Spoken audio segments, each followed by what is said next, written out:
Yeah. Second. We call the meeting of the Mecklenburg County Planning Commission to order. First item on our agenda is the Pledge of Allegiance to the flag. Please stand. Pledge allegiance To the United States of America and to the republic for which it stands, one nation, under God, indivisible, with liberty and justice for all. Thank you. Also, please remember your cell phones. Please put them on silent as well. Our restrooms are through that door and out in the hallway there. We're now going to public hearing. First item on our agenda tonight is application by Michael Z. Elliott, Elliott Family Enterprise LLC for a special exception permit to allow Christmas light show, Santa experience, agriculture experience with overnight camping, 4 sites, and other special events. This property is zoned agriculture, is located at the end of Highway 652 Callis Road, approximately 1 mile north of its intersection with Highway 861 Pine Cone Road. This is in the South Hill District. Is there anyone here to speak for this application? Yes, sir. Please come forward and state your name. Hi, my name is Zeb Elliott. I'm actually the submitter of the application. Okay. And so probably some of you, I know some of you have been to my house and seen the Christmas light display that I put on. Is it on? Can you hear me okay? There we go. Got it. So I put on a big Christmas light show. I do it out of my own pocket for my own expense to bring a little bit of joy and excitement around the holidays. And it's not a small show. It's grown since 2015, since I've started this. Now, the thing about something that grows is you start getting a lot of folks that come to your house, and the expense continues to climb because you want to do bigger and better every year. Last year, we about 20,000 people over the course of the holiday season that came to visit our show from Thanksgiving to the end of January when we ran that. So we bring folks as far away as Asheville, North Carolina, Virginia Beach, Petersburg, and they come and they visit in the area, and then they go back home and they get to make some Christmas memories with their kids. Now, the downside to that is as things continue to grow, so does the expense that goes along with it. And the price of bringing joy grows every year. I mean, we all know that we're in an economy that prices continue to go, the trade wars with China, and guess where all my Christmas lights come from? They come from China, and that's the only place that makes them. So I've been trying to find ways that I can continue to spread that love and that commitment and that community feeling of Christmas. And one of the ways was to try and bring different experiences and agritourism to the area. Now, the folks who spoke out against the application, they're my uncles. That's full disclosure. They own the land around me, and they are part of my family. So they did call me and talk to me about it, and I did try to reason with them. But in any state, they feel there's a liability and there's a risk there. And most of us in business, we try to mitigate risk, right? You can't eliminate risk, but we can mitigate risk. And some of the things that I did have done to mitigate risk is, I'm not sure if you're familiar with Airbnb. Is everybody familiar with Airbnb? Yes. So the camping site that I use is called hipcamp.com, and it's Airbnb for camping. So there's a liability policy that they have that goes along with that. I get to accept or deny any booking that comes in on the site. So I had created four small campsites directly around my pond. I had dug out fire pits for 2 of them, and 2 of them are RV spaces where people can come and park a small camp trailer at the top of the hill. For those folks, I give them a portable fire pit with a fire mat and a fire extinguisher. Now, the other side to this is at my house, so I am right there. I get to meet the campers. I get to show them the property lines. I get to feel comfortable with them. Most of them are families. Most of the folks that I accept are families. They come there with their children. They come to fish. They come to swim in the pool. They come to enjoy a night of camping, and then they leave the next day. I don't accept any campers that are allowed on the property when I'm not there. So I've tried to mitigate all of the concerns that they outlined in their letter, as well as offering to add them to my $3 million liability policy for my business, which would more than cover any cost of timber or any issues that they may have or run into from a liability perspective in relation to their land. Also, all the campsites are they're really not anywhere close to their land. They're at least 200 to 300 feet in from the line. And I'm very explicit with the campers when they come in that you can't go over here. And if I catch you over here, I'm going to ask you to leave. I also have cameras on the property that outline what people are doing and what people are not doing. I have over 16 cameras that are generally covering the area so that when they say at the end of a dead-end road that's unlit and lends itself to crime, well, I mean, anybody can go down my road and see the pole, and there's like 6 cameras right there. You don't come down Callis Road and turn around without me knowing about it. So I've tried to honestly and legitimately mitigate any risk and any concern they may have. Now, I can't control how anyone feels about it, right? All I can control is my response and my actions to try and mitigate their concerns. But in the end, I just want to offer an opportunity for families to come in, have a good experience, create some fond memories, and grow the farm so that I can continue to offer the light show and Santa Claus and greenhouse events that were coming up for this season. Okay. Any questions? I have a question. Your uncles are real concerned with fires. That seems to be their issue.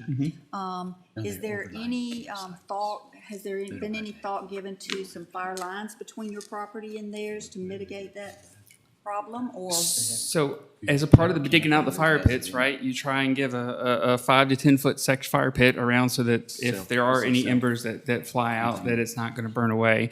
I also provide fire extinguishers, and there's a pond right there for water and anything other things for any embers that might spur out around. To dig a fire line, I could bulldoze a section around it, but the other side that they don't explain is I have as much, if not more, risk than they have because I have timber around the farm too. So I have a vested interest in making sure that nothing gets out of hand or out of control because it's my home, right? My home sits right there. My timber sits right there around it as well. And I've cared for that farm for probably 15 years now as I've been out there and living at the end of Callis Road. So I keep folks off that don't belong there. I report folks who aren't supposed to be there. I've reported to them when I've seen folks that I didn't think was supposed to be back on there, and I check on them. So I look after the land as if it was my own, and I don't want anything bad to happen to their side or them to have any more liability than I myself would be willing to expose myself to. Thank you. Any other questions? Yeah, on the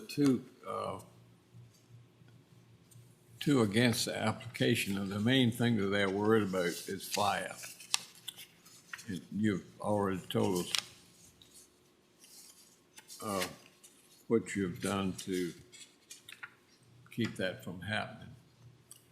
And one of the paragraphs said that some people bring golf carts, bicycle, ATV, dirt bikes, and again, they're not local, they don't know where the boundaries are. Result in possibility of getting lost on the land, worse yet, injured, have to deal with a lawsuit. How do you feel about that paragraph?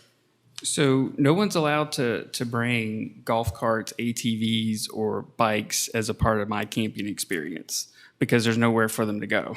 I mean, it's right there at the pond. That's how it's advertised now. It's how it's offered. And to date, no one has asked, and I haven't accepted anyone that does. And I feel fully confident that I can ban that from any use on the farm or in the adjacent area. These vehicles that you call campsite, these overnight camping, these are vehicles that have bathroom facilities built into the camp. Some of them are campers, but I also have an agreement with HHM Porta Toilets, and I have porta potty facilities at the farm year round. So and you would have a porta potty on the area. Absolutely, and they come and pump it out every week or every 2 weeks based on how much use that I have. If I have no campers, I'm not going to have to pay for them to come out there and do it. But they do keep it hygienic, and I have it there for my swimming lessons, and as well as for any campers that want to use it during that time. Approximately how many folk you gonna have at one time? Can't be any more. Number of sites or number of people? Sites? It's no more than 4 at a time, and I've only ever booked Overnight. 1 or 2 at a time. And the length of stay that they'll be there? No more than 2 nights. Most of these come on the weekend, right? They come on a Friday night and Saturday night, and they're gone by Sunday. Can you elaborate on your application? You said you were requesting permission for also special events and other agricultural experiences. What does that entail? So I'm building a Christmas greenhouse this year to create an indoor light show and Santa experience. So that the kids can come out. It's a ticketed event. It's the only way I can figure out to pay for the light show.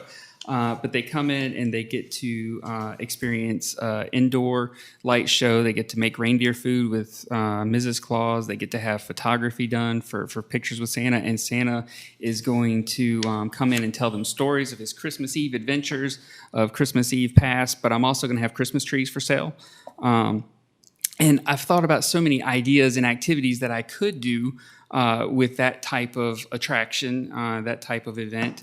But I didn't want to get myself in trouble or limit myself in a way that I had to come back to you and ask you for permission for every type of event that I could think to put in a greenhouse. So I will tell you, next year I thought I might do a fall event with a haunted greenhouse and have an activity for the kids to come out and decorate the greenhouse on the inside and have like a haunted type of event or a fall festival type of event on the farm.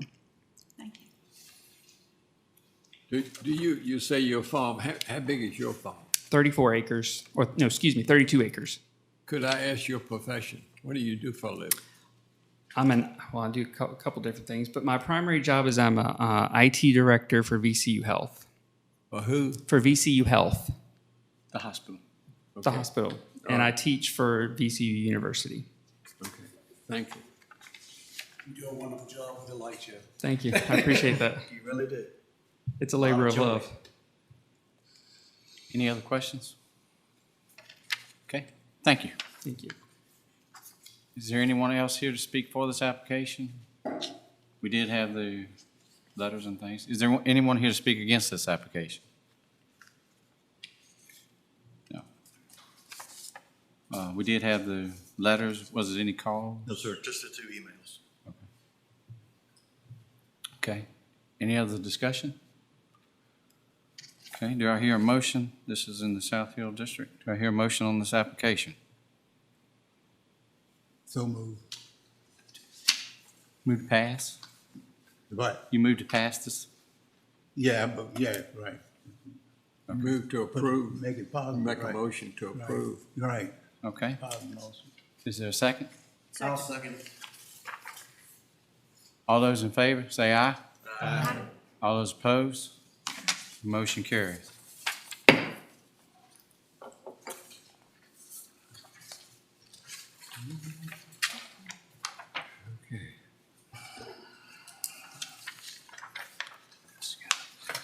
Okay, next item on our agenda tonight is a request from Seven Bridges Solar for a comprehensive plan review by the Mecklenburg County Planning Commission pursuant proposed 799 acres out of 1,841.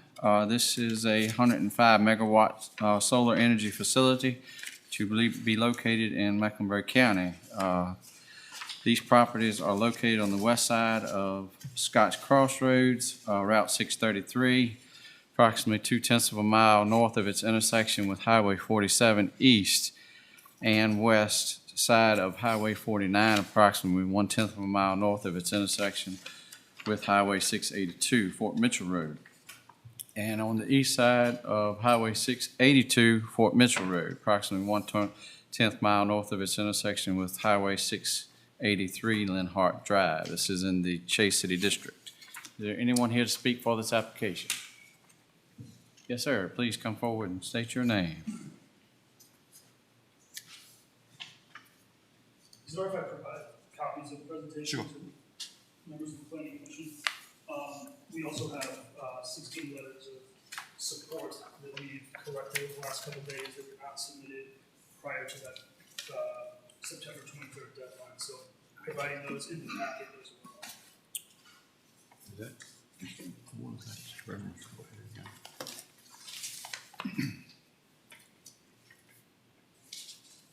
Thank you.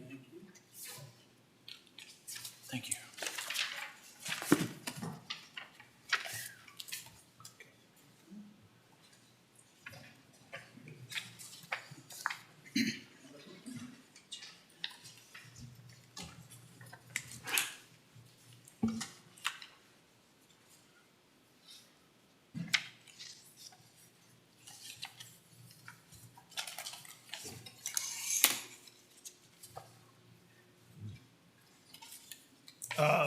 Matt Thornton with Long Road Energy on behalf of Seven Bridges Solar Project.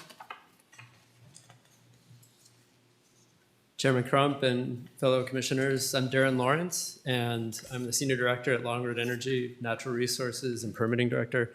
I just want to add that I've got more than 10 years of experience just working with this Long Road team, 30 years of experience overall working professionally, and I've been with Long Road since the company started.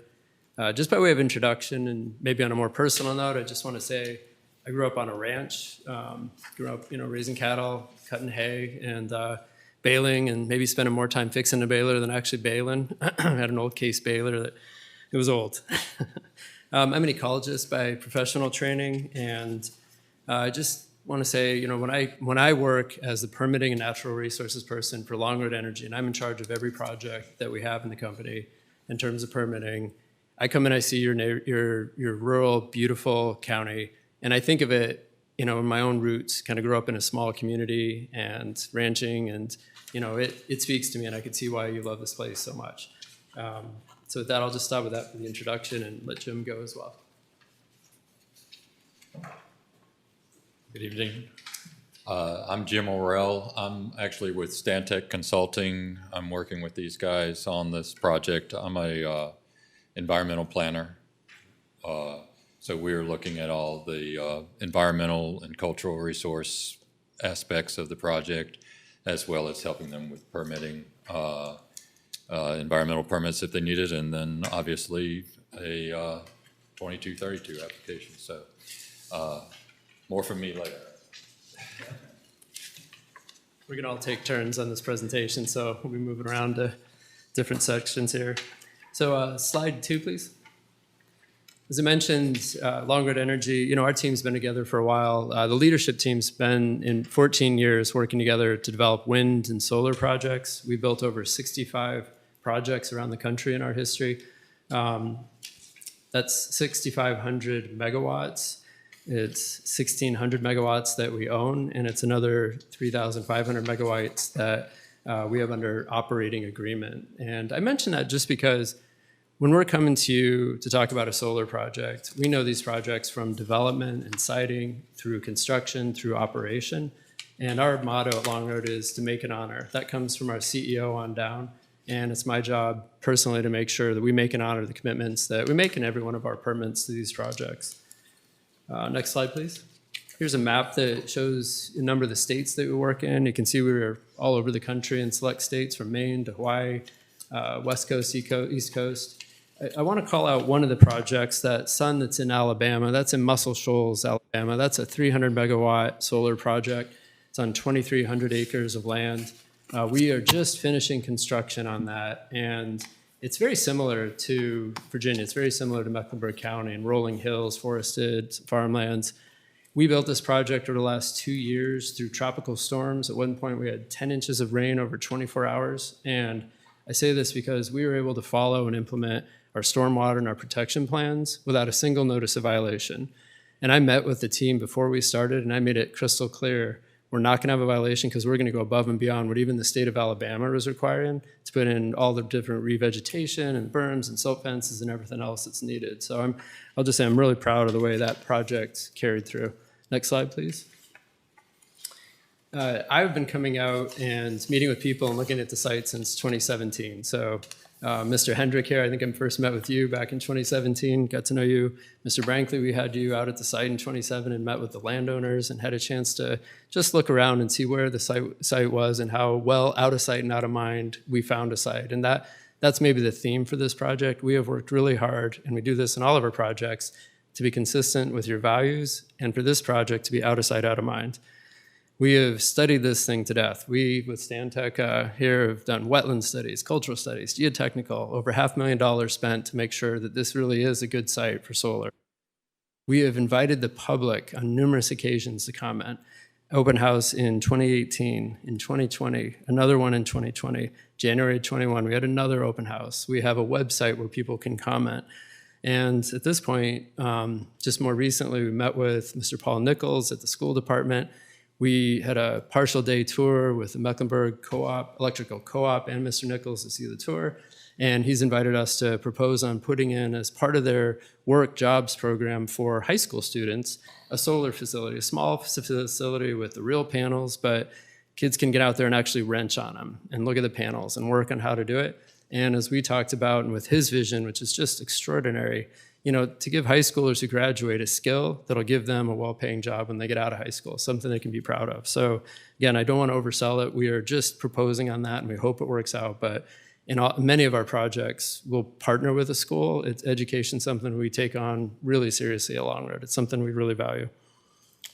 And next slide, please. And this is a project map, as we mentioned at the beginning. It's located northeast of Chase City. It's west of Scotts Crossroads, south of the county border. And I'm going to turn this over to Matt at this point. Matt? Yep, thank you.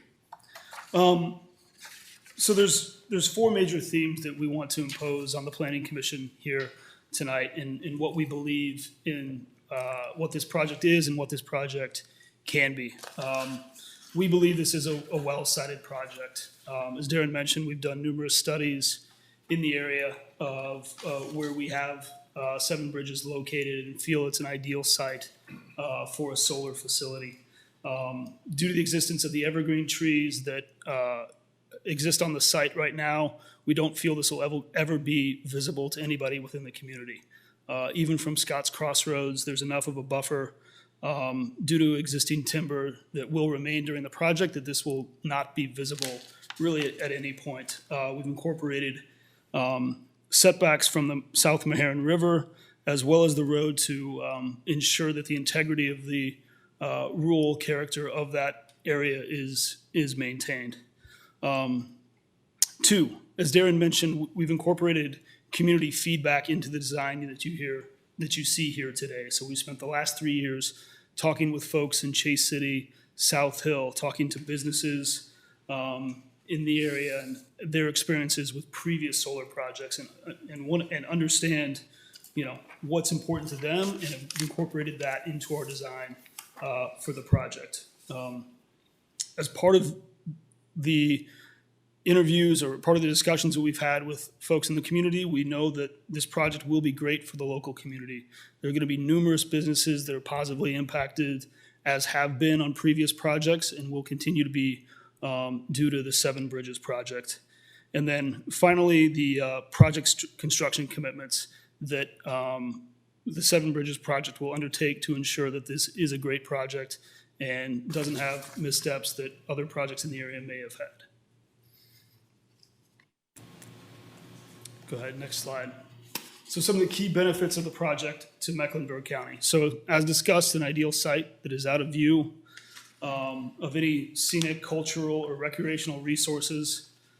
During construction, there will be over 200 construction jobs, resulting in $8 to $10 million in labor income. The opportunity is tremendous to expand on the capabilities that local contractors that worked on previous projects have gained and can continue to put their equipment and resources to work on this project. We know that, directly around Chase City, there's numerous businesses that have the solar capabilities and can contribute to this project. So we see that as a big opportunity. $20 to $30 million of the project construction cost is expected to be spent locally. So this is a big injection to the local economy during the construction term. Darren mentioned the educational opportunities that can be provided. We're extremely excited about that opportunity and extremely excited about working with Mecklenburg Public Schools on that endeavor.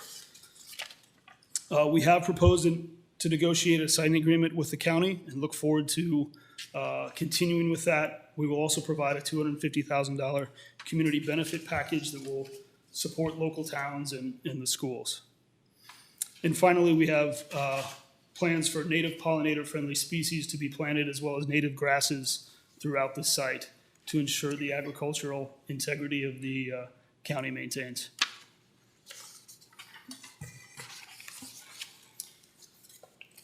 So this slide goes into detail into how our project has shifted.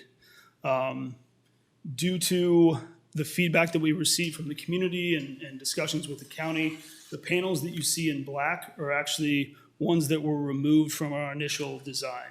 So we've set further back from the Chase City growth boundary, we've set further back from the Grasshopper project with our panels and maintain a timber buffer in that area between the two projects.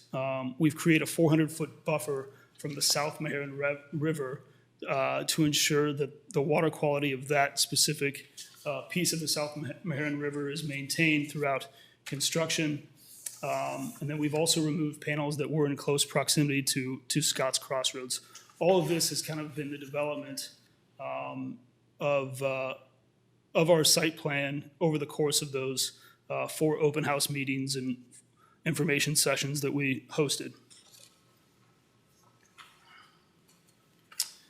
And finally, here's a list of the local contractors that we know have benefited positively from previous projects. Rocky Branch Construction, Carter Machinery, to name a few, are folks that we know have been enabled by previous solar projects on the construction side alone. We also know that there's numerous businesses in and around Chase City that were somewhat indirectly impacted by the construction of the project. So restaurants, car washes, grocery stores have all seen an uptick in business, and we expect to see the same on 7 Bridges. So I'll turn it back to Darren for our project construction commitments. So this is a really important slide. And I say that because in listening to the community, one of the things we kept hearing was we really don't think that previous projects took care of our environment, resources, roads the way that we thought they should have been.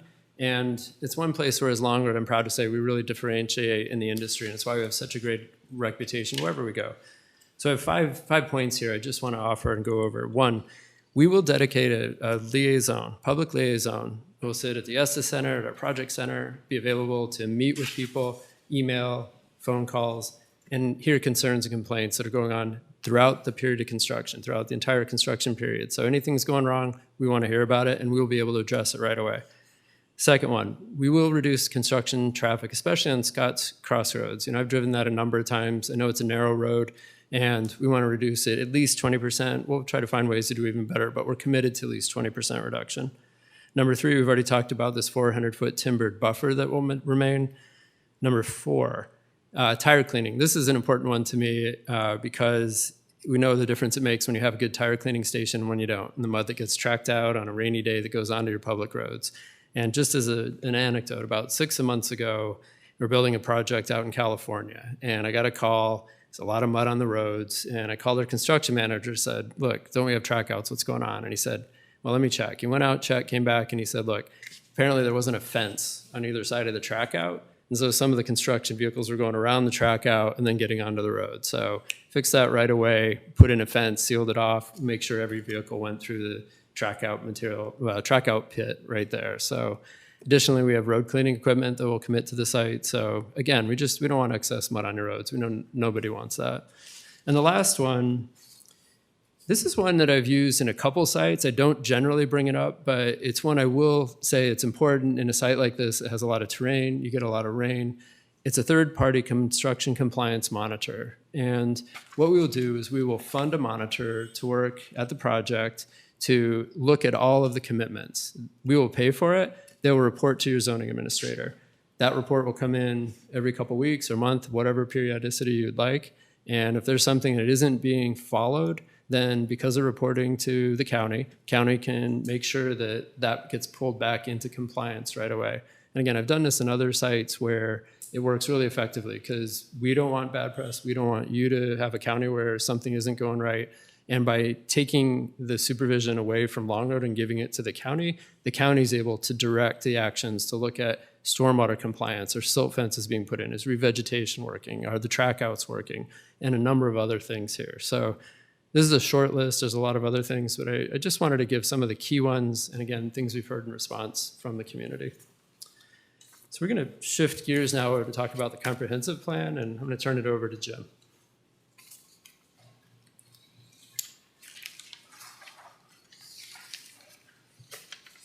Yeah, there you go. These guys have given you a lot of information about Long Road and Seven Bridges and their commitment to the project. I want to try to focus on what this meeting is really all about, is the suitability in accord with the comprehensive plan. So I've pulled out a few things from the plan itself. Strategy number 1 under economic development in the comp plan's guiding policies and actions is to target economic growth, business diversification, job creation. All of those things kind of fall in this project. And as a matter of fact, renewable energy is noted as a complementary sector to getting some of these businesses that you're focused on, data centers and information tech and those kinds of things. Then also want to expand upon educational opportunities and job skills to respond to these projects coming around. And they've already touched on how they're doing that through the Southside Virginia Community College and reaching out to the local schools as well. So then a few years ago, you guys amended your comprehensive plan to include specific solar guidance. So we'll go through those as well. Facilities located outside of existing towns and identified growth boundaries. I think they've already said that this project is now 2.5 miles from the Chase City boundary, and it's 3/4 of a mile outside of any of the growth areas associated with Chase City. You also want to minimize impacts to prime farmland. There are only 14.4 or 5 acres of prime farmland in the project area, and none of that is being used as agriculture right now. It's all within the timberland areas. So it's silvicultural at this point. So no active farming will be lost to this project. And then solar facilities should be located adjacent to electrical transmission lines. Okay, all right. And it is right next to electrical line. Darren just reminded me that we do have 7.7 acres of agricultural land that is associated with the project, but none of that is designated as prime farmland.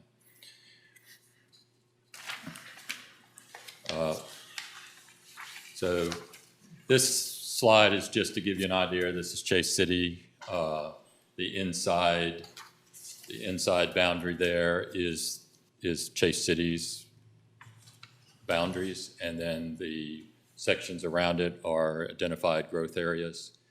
And you can see that our project is outside of any of that.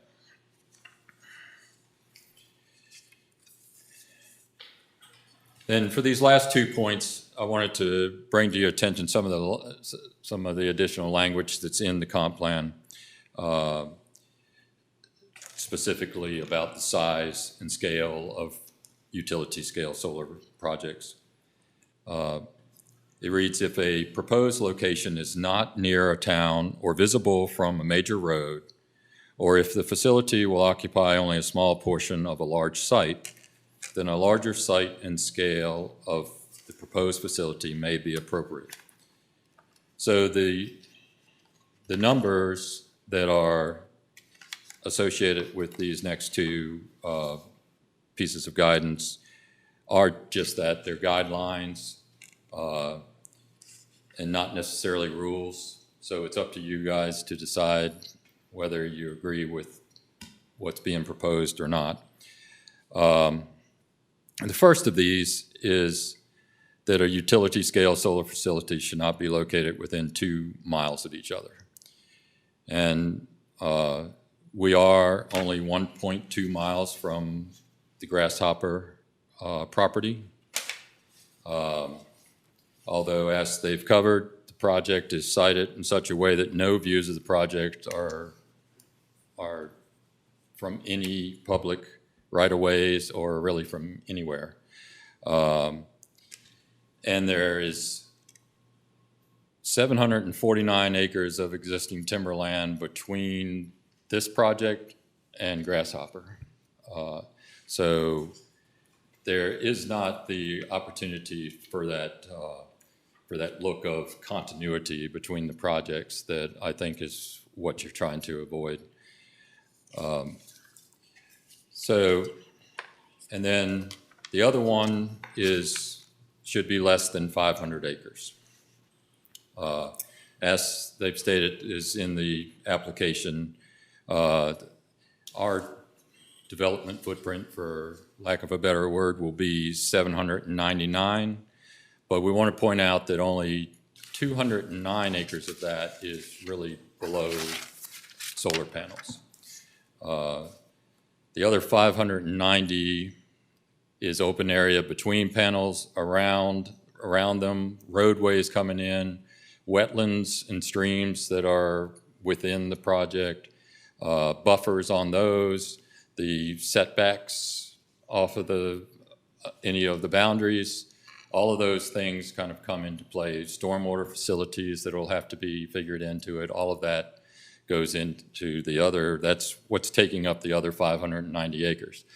All of that, outside of some of the project roads that will be gravel, will eventually be seeded with grasses and pollinators to stabilize and be in compliance with the DEQ regs on stormwater and sediment control. So, and these grasses, of course, actually help water quality by filtering the water better than what's in the understory of the pine plantation that's there now, as well as create wildlife habitat for a lot of bird species, such as quail and browse for deer and whatnot. As well as the pollinators. We're going to do pollinators where it makes sense to have pollinators to help bring back some of the declining populations in those areas. With that, I'm going to throw it back to Darren to try to finish this thing up.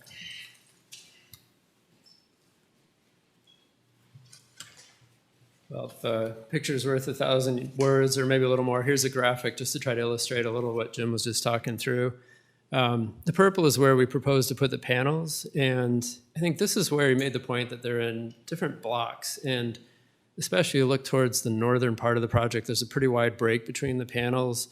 That's Horsepen Creek, and there'll be a buffer around it. That's a forested wetland area, so if you were standing out by that block to the east, you'd see a bit of panels, you see some forest, wetlands, but you wouldn't see like an entire 600 acres of panels throughout the whole area. As you drive around the site, you'll see panels, you'll see brakes. It's going to be, a lot of panels, but it's not like just one giant rectangle of panels.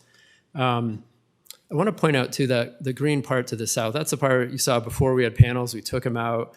That large area is going to be timbered. It's been timbered for 100 years or more, and it's the landowners to control whatever is going to happen, but it's going to remain timbered as long as that's what's permitted. I suppose if someone came back, they'd have to ask for a permit to do something different to develop it, but it's outside of our scope. It's not in our site control. So right now, when we think about this permit, that's a timbered area between Seven Bridges and Grasshopper. And just to play out the visual a little more, if for some reason it were converted to farming, for example, you maybe be able to see Grasshopper from Seven Bridges or Seven Bridges from Grasshopper. But if you're standing over on Scott's Crossroads, clearing that isn't going to open up a corridor where you're looking at Seven Bridges. So, anyway, so the point is, I think it still maintains another really big timbered area to think about there. Next slide, please. And then I just wanted to also show this graphic. We mapped the South Meharon River, and then we included the area that's designated as a scenic portion of the South Meharon River. It's 6.3 miles downstream of where our project is situated. So as we noted a couple times, we've got a 400-foot buffer between our project and the Meharon. We'll have a DEQ stormwater permit. We'll have an ENS county permit. We'll have a third-party inspector to make sure stormwater is protected. So, our effort, our goal, our desire is to make sure the project is executed in a way that Meharon River is protected. And especially, again, the scenic river being that far downstream, is a long ways off from any potential impacts. So, well, at this point, I've got one more final slide. I'm going to let Matt bring it home and then look forward to questions. So, yeah, we will open up to questions shortly after this. Just to summarize, we believe we've got a well-sited project that will be extremely beneficial to Chase City and Mecklenburg County for a number of reasons. And tonight, we are respectfully asking that you all approve the Seven Bridges Solar Project to be substantially in accord with the Mecklenburg Comprehensive Plan. As Jim pointed out, the size guidelines are recommendations or guides based on whether or not a project is near a town, visible from a major road, and occupies a smaller portion of a larger site. Seven Bridges does fit in that criteria that would allow the flexibility for the sizing to be determined by the Planning Commission. So with that, we will open it up to questions. And thank you for your time. One thing, you said it was 1.2 miles from the Grasshopper? Correct. Our panels are 1.2 miles from the Grasshopper land. So On we the have panels, the panels. correct. Panels. Yeah, it is on, we have an image of that on slide. But it actually, not thinking about panels, it does join the Grasshopper. It does not. The properties don't join each other? They do not. If you look at the parcel map, they don't. Slide, The same landowner. slide But they're 17. different parcels. Slide 17 actually shows it. So the black area, the black kind of checked line is our project outline. That's the 1,800 acres that we've submitted in the application. So where does Grasshopper sit? So kind of that cleared area at the very southern portion of the Down project. at the bottom left? Yeah, and so we've got, it's where the bottom of that arrow kind of goes to. It says 749 acres between Grasshopper and this project. That's what you said? Parcels in between are approximately 749. Will you talk about the animal population being that close to Grasshopper? How does that impact that? Will you talk about the animal, the wildlife? Jim, you want to expand on? I mean, so I think part of our plan is to have wildlife corridors that will allow wildlife to migrate through the solar farm unimpeded. So it would. That's part of the, he's a biologist. Yeah. so maybe you should take this, but, part of the, having the project broken up, there won't be one fence all the way around this thing. It'll be around each of these little pods of panels so that there's plenty of corridors for passage through here. Nobody gets blocked out of this. So what you're saying, around each purple thing will be a fence? Correct. There'll be a fence line to protect and take care of the security of each of those blocks. But between the blocks, they'll be open for wildlife. So I fully permitted. We went through and developed the Foxhound solar project over in Halifax County. It's an 86 megawatt project. And I worked with the State Inland Fisheries and Wildlife Agency on making sure there were wildlife corridors between the panels. So we had a spacing maximum of, I believe it was a 1/4 mile, to make sure if there's any deer or bear or turkey that want to get through, we have ways that they can continue to follow their more natural patterns, which usually follow up and down the wetlands, and then will often go over and bridge from a wetland to another in some cases.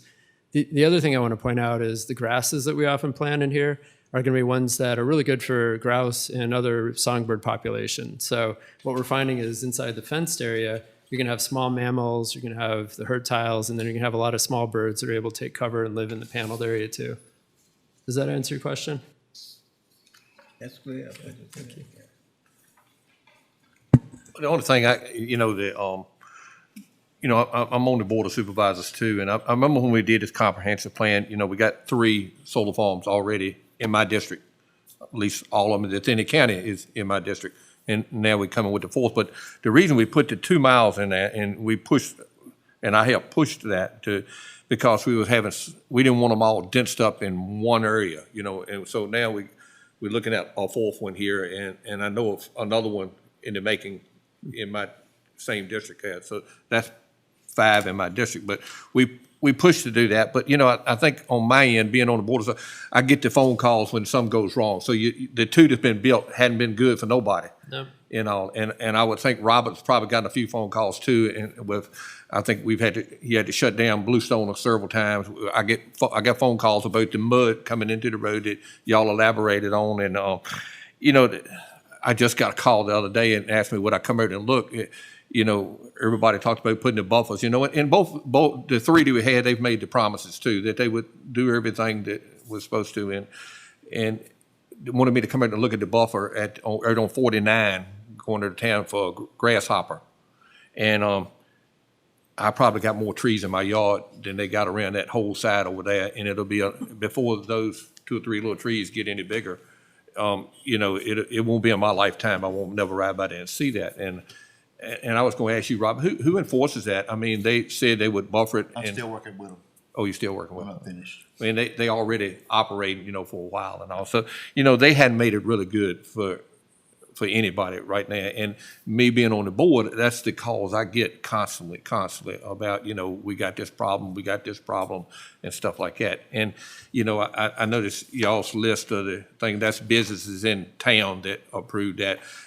I represent them people that out there lives around it. They the ones that I have to kind of answer to a little bit, So just wanted to share.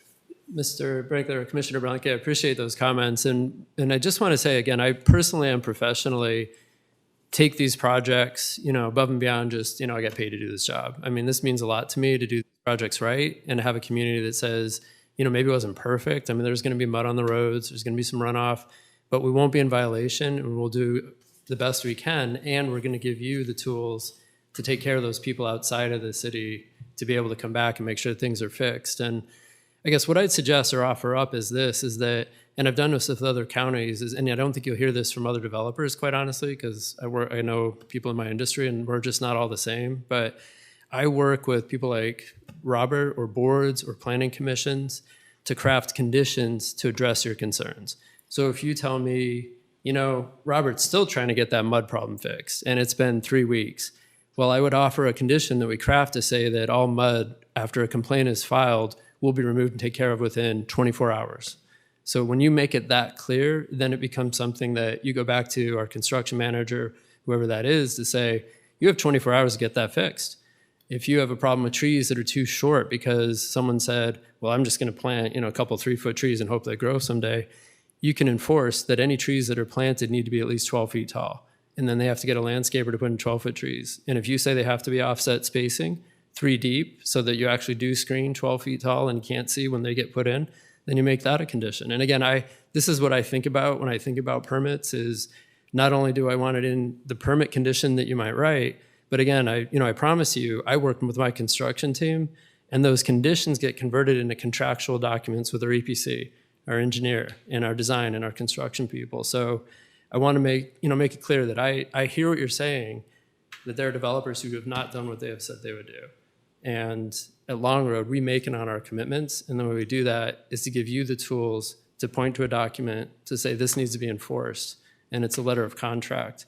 And at the very worst, if someone came back and said, it didn't happen, you can take it up civilly. And I think a judge would find that if it's in a contract and there was a breach of contract, then there would be fines and penalties for that.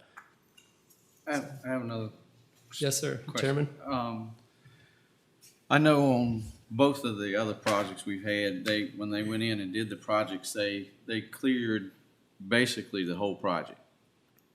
And that was a tremendous threat to the streams and that sort of thing. And you're in a very delicate area where you're intending on putting this. What is your intentions as far as clearing and that sort of thing? Are you planning on doing the sections in stages, or what is the intentions there? So we put together a construction schedule, and it is staged in the sense that there is clearing, there's grubbing, there's going to be the grading, and then you revegetate. And I think this is the key that we found and that I insisted on at our Muscle Shoals project in Alabama, was they plant right after they grade. Normally a project will get graded, and as I think you saw, there's a lot of runoff and mud just getting tracked because you just cleared however many acres Grasshopper was, a few hundred acres, I think. And then it didn't get revegetated right away. A lot of projects, they'll clear it and wait to them. The next step after clearing is you put in the piles, and then after the piles, you put in the tracker bars, and then you mount the panels. And often what people do is put in the vegetation much later. And what I've worked out with our construction team, and again, on Muscle Shoals, Alabama, which was successful, was we had the planting right away. And sometimes they didn't get back to do the trackers until 4 or 6 weeks later. So at least you had stabilized ground. And then when they came back and they had their equipment and they just tore it all up and really destroyed a lot of that grass, they replanted, had to regrade and replant actually. So the fast growing stabilization seeds that we use are, they're coming up within a week and they're stabilizing within 3 weeks. And in addition to a mulch or a hay or straw or something else where you'd have maybe a little bit steeper slopes. So these are the things that, they sometimes go above and beyond a stormwater permit that the DEQ may issue. Yes, sir. In this project, how many acres do you plan to clear? At one time? At one time. I can't answer that because our construction contractor would work with a whole schedule that is reliant on what is our delivery time, what's our start date, what's our finish date, what season are we starting. There's a lot that goes into it. So to me, it would be very important. Mr. Lassiter and myself spent, when was it, a year and a half or 2 years? We spent a day over there. One thing you do have in your favor is the fact that you're surrounded with woods. Yeah. And we went down every sawmill road, I guess, there was over there. It took us all day to see all of it. And you don't have to put them in the buffers if you put it where they said you were going to put it. So that was my question. How much wood are you going to have to clear? Because there's a lot of open land down surrounded with forest, trees. Even where that line comes through, that was a big open area there. So the answer is we will need to clear all 799 acres at some point, but when you're asking us how much at a time, well, not so much for time, but what will end up being cleared? All 799 acres? So, right, when the project is fully up and operational. But you're only going to use 209 acres for panels. So why are you gonna clear 799 other than, So the 209 represents the land just under panels. okay, And then we have 19-foot row spacing between the panels. So when I say 799, I'm including what's under the panel, what's between the panel, what's around the panel, and then access roads, temporary workspace, everything all in. yeah. Yeah. All right. That answers that question. Any other discussion? There's one other thing that's bothered me, with all the panels. Maybe I'm the only one that bothered, but every one of them, including y'all, said how much local labor you don't bring in a local, you bring a crew in from Timbuktu who knows how to install panels. You don't hire John Doe over in Chase City to do the work. You bring a crew in. So to me, when you put that up there, that's not true. So that's, that's something that we understand as an issue with Virginia as a state, as not necessarily equipped for the solar installation expertise. Yeah, well, if that's the case, you shouldn't put that we're gonna create all these jobs around here, because you're not gonna do it. You just said it. So that's an issue of the past. We're working with the Southside Virginia Community College and the Shine organization Okay. to help create those opportunities for local folks to be employed. And Commissioner, if you don't mind my adding, I know that and I've heard this anecdotally, but prior projects, I think also worked with the community college and tried to get people trained up. And what happened was they got some people to work, but to try to start a project without the long lead that we've had with talking with the college and Shine to get people going a lot sooner, it's hard to convert. Well, we're starting construction and after a whole training program, have a significant number of workers. So this has happened throughout the country where, I go up to Maine and we can't find enough electricians. We go out to California, we can't find enough construction people. We go in different states and it's a challenge. I will say this, we are committed to advertising locally. We try to hire locally. We give people locally the first chance at getting jobs. And if they can get them, we'll give them to them. Like, we understand local economy is what matters the most. And that's what we want to affect here to your benefit to the greatest amount. And honestly, maybe I'll just step back for a moment on this comment. At Long Road, we're investing in the middle school level now to try to give internships to students to do education about renewable energy, because by the time students are out of high school, it's too late. So if we're trying to hire 20-year-olds and get them trained up and then come out and work on a solar project, but they don't have a background that makes them ready in all elements of their life to come and be a steady worker, then it's gonna be really hard to make that successful. So that's why we're starting to invest at the middle school and high school level in programs so that they get inspired and they get hopeful and they join programs that by the time they're out of high school, they've got a vision for a well-paying job that'll give them a family and a career and a support and pride in what they're doing. So decided to add that. I got one thing. You hand a whole stack of people from businesses that are in favor, and, I understand that they'll get a little money from it. But not only y'all, but none of the people that have been before us before have ever come with a letter from other projects that y'all have completed and said, hey, these guys did exactly what they were going to do, and, we have been completely satisfied of the project that y'all did in Alabama. Or what, to me, on y'all's business, that would be very detrimental to pass along, but nobody ever does it. And is there a reason for that, or? Quite honestly, we haven't been asked, but we have references and be more than happy to provide references of other projects, other communities, other states where we worked. Again, I'm proud to say we have a good record at Long Road that we make it on our commitments, and people, you're not gonna make everybody happy. I mean, right, if you're gonna build a project, you're gonna have someone who doesn't like it. But we've never had a project where we've had such an organized opposition or people that come out and just, hate it. We might have one person who says, well, I wish I didn't have a solar project half a mile down the road. But I went out and I met with a landowner today to talk about, well, is there any way we can put a little more screening in to make it a little better? And she can't even see the project. So, we're making the effort here.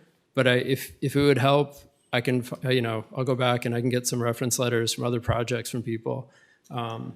be happy to do that. 'Cause I 'cause mean, we've got 'em.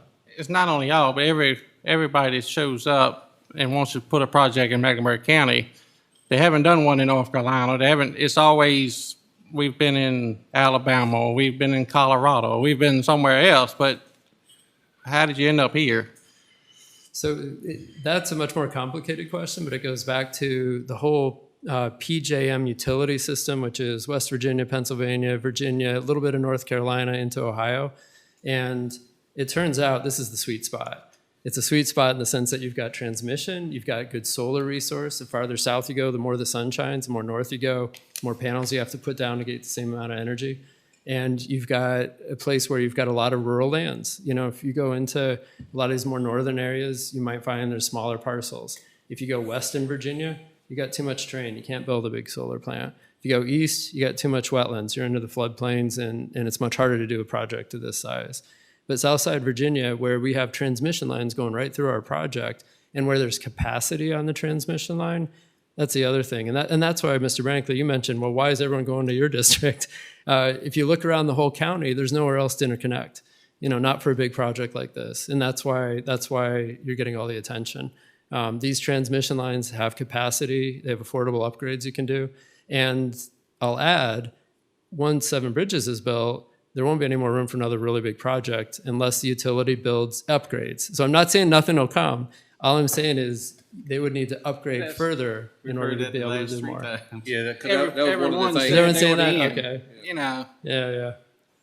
Yeah, the guy told me when we put the 2 miles in it, I think it was Francis told us, it said, Oh, Francis. you don't have to worry about it no more. It said, it Yeah. won't be connected, because this is the last one, because we done filled the grid up.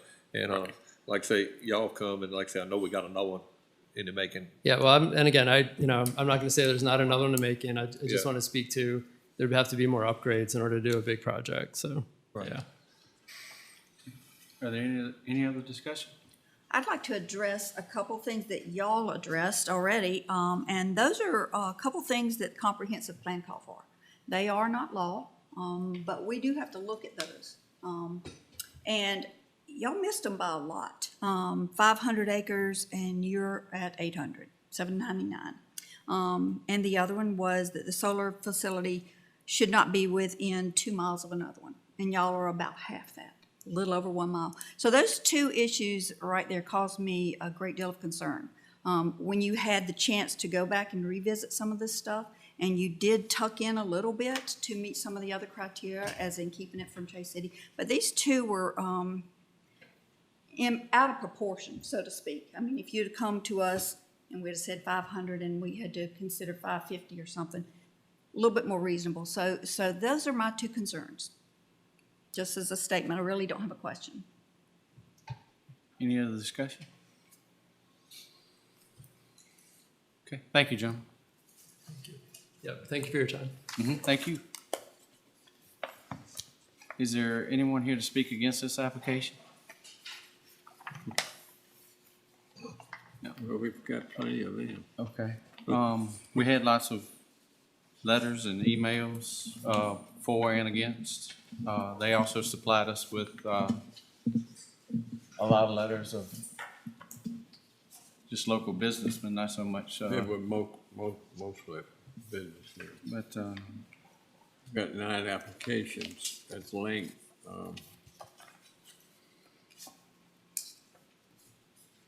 is there any other discussion?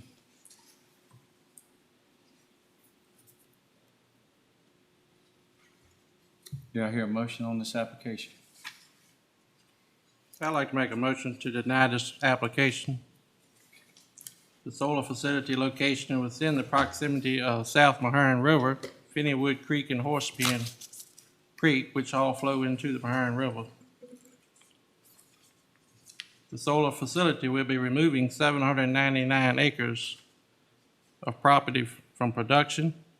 The solar facility is within the 2 mile, 3,012.8 feet, and of an existing solar facility, which is Grasshopper. And I guess most important, the solar project is over the 500 acre recommendation. Okay, motion's been made. Is there a second? Second. Okay, I'd like to see a show of hands. We'll start on this. Roll call. Yeah, okay, that'd be fine. The motion is to deny the application. Mr. Ramey? I vote in favor of the, For now. motion. Mr. Hayes? Denied. Ms. Dennis? Denied.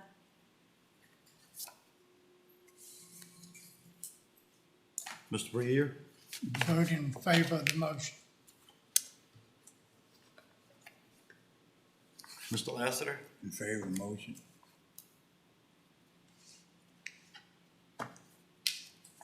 Mr. Watson? In favor of the motion. Crump? In favor of the motion. Mr. Brinkley? In favor of the motion. Mr. Warren? I'm in favor. Motion carries. Motion carries. We're now going to close public hearing. We have a sign application by Northview Baptist Church Incorporated. Robert, do you? They're replacing the church sign in front of the church. A vehicle ran off the road, tore down, and they're going back a little bit bigger, so I couldn't authorize it without y'all's approval. Okay. I can approve up to a 4x8, and it's gonna be like a 4x9. Okay. Well, it's close. Yeah, close. Make a motion, we approve that. All right, motion's been made to approve the sign application.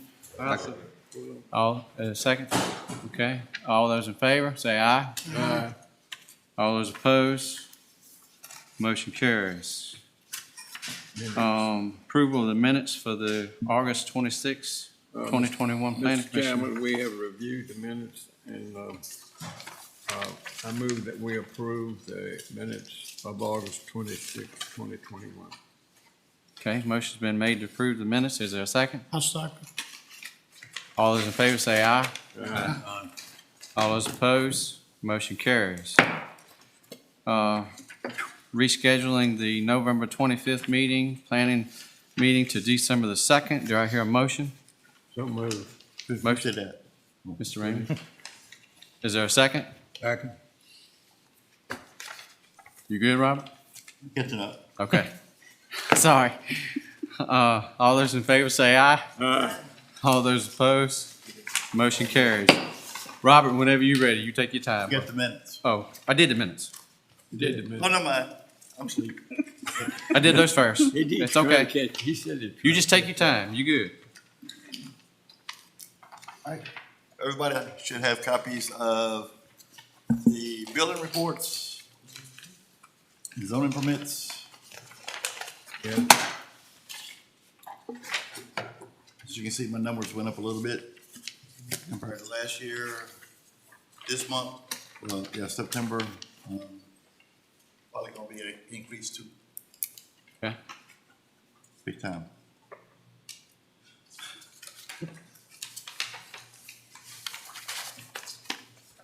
And that's all I've got for right now. Is there any other? I haven't got anything yet, but I also have until the first Wednesday in October. Okay. But I haven't had any discussions or any phone calls or anything. Okay. Robert, the first application we approved tonight, I thought that was a good thing, but I was just, I kind of get confused a little bit on this camping thing there. So he don't have to have, the limit on how many nights you can stay or something there, that you don't have to have septic tank or anything? I'm assuming he don't have to be plugged in or anything. No, if he was creating a recreational park, then it'd be a different story. And that's something that you would be set up for all summer, all winter, with the power and everything, but with them just coming in, spending the night and leaving, he's okay with that. But he could supply electricity for him and all? If he could? wants to, yeah. So he could stay there for a week if he? No, No. He he's just, already said they come in Friday, leave on Sunday. well, that's what I say. So is that something you watch for, 2 days? Trust me, somebody will call me. He has somebody else watching. Yeah, yeah. I was just curious. I mean, you know, whether, you know, was a time limit on it or what. I mean, if he had said, you know, for a week, then y'all could have come back and said, no, we're not doing it that way, because then you get into part of it. But just coming in, he's doing it the legal way by filing a permit and saying, nope, 2 nights and that's it. It's basically just to enjoy the experience. Yeah. Have you ever seen it? Oh, yeah, I've been there multiple times. He's expanding. Okay. I see he's talking about doing a greenhouse. Yeah, he's already put up the greenhouse. He's building, I think, some plant boxes for vegetation and stuff. Been to Right. Santa school. Yeah, he's, Well, good. Well, I want to tell you also. He's been to Santa school. He's gonna be Santa Claus. it's gonna be an experience. You have to He's go got to school? All kinds of stuff going on. He did. I want to also Pay us a little bit better if you go to school. But Be certified. Mr. Raymond, he's on a different pay scale than you would be. A whole lot different. I'd also like to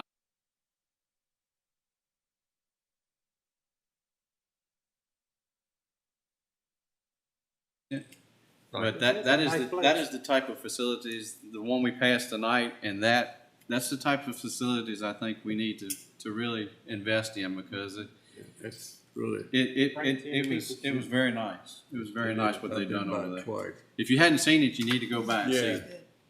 Doing a good job. And I think this light show it's a great thing. It moves a lot of people. And And he asked for no money, that's right. except donations. He has a donation box at the end. Up until this point, it was just donations, and I can understand why he needs some supplement income there, because it's a big expense. Okay. Do I hear a motion? We adjourn. Is there a second? Second. All in favor, get up and run out.